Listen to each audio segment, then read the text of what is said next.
the war on warming.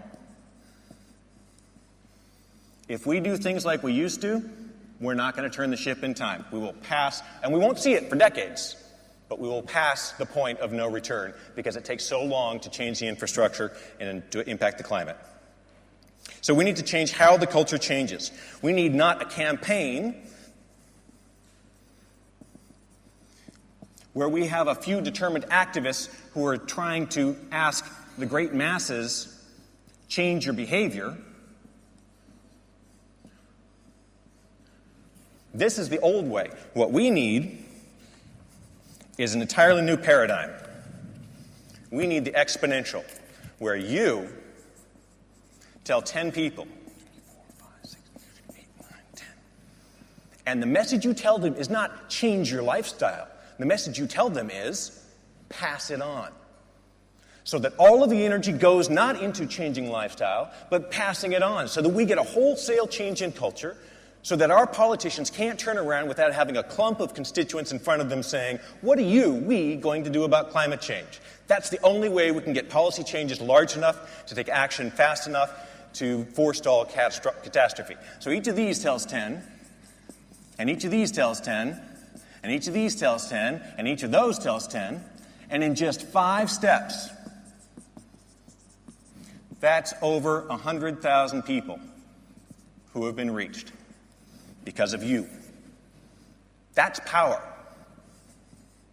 when you say pass it on. To give you a sense of how big 100,000 people is, I would have to draw, I calculated, I timed it this morning, I would have to draw at this pace on this picture. Any guesses how long I'd have to do that to finish this picture? 10 turns into 10 turns into 10? I'd have to do it for 10 hours at this pace. You can reach that many in 5 steps if you use Web 2.0, if you use internet communications, if you use address books that point to address books that point to address books. And I'm going to have to cut this short.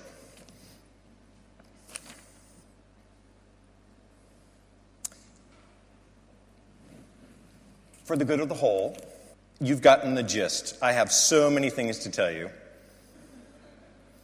And in fact, I've got so many things to tell you, I wrote a book about it, actually. Which won't come out until July, although don't tell my publisher, but if you are interested in this and you want details, I'm happy to share the manuscript with you now, as long as you don't pass it on and don't tell my publisher, because I'd get in trouble. But my book's going to come out too late, I think, to really make this change. We need to make this change. I think that this is the greatest challenge that humanity has ever faced. Our timeline, our roadmap for the next 10 years is to close all coal-fired power plants by 2030, half by 2020, which means we need to act with huge policy changes within 1 to 2 years, which means we need a social epidemic where you get people to tell other people to tell other people. So that's what you do. How do you spark a social epidemic? You design and release a meme. A meme is a single idea, a viral idea that carries itself and propagates itself like this with no further effort from you. My meme was the grid. I posted it, I did no marketing, and I reached 7 million people. Got a book contract, and I'm here talking to you now. That's the power of a meme. It doesn't require a campaign. You design the virus, and you let it go. It hijacks resources and goes on its own. What you do is you lobby multipliers, people who are in positions of power to create huge change. For instance, in my videos, when I tracked the views, it went like this. What the heck happened right there? One person at the Yahoo team decided to feature my video on the homepage. That one person's action was responsible for 1/5 of the views of my video. So you identify people who have power, who are at intersections and can propagate the ideas. And my personal recommendation is that you put all of your activism effort not into asking people to change their lifestyle, but in asking them to spread the word. Focus not on campaigns, but focus on exponential growth, on pass it on.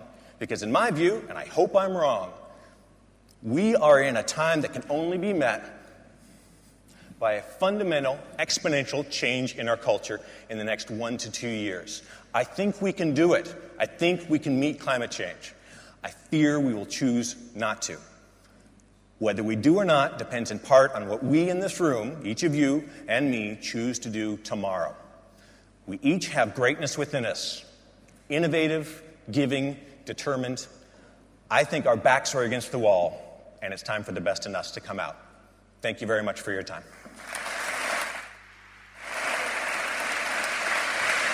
I'm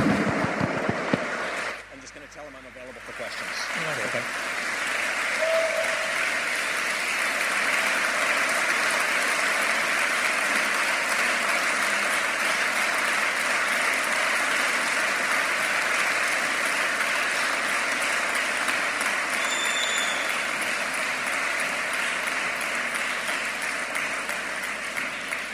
As you can tell, I'm more full of enthusiasm and information than I have time.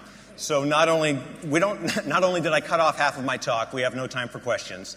I will be standing by the food during breaks. So I would love to answer your questions.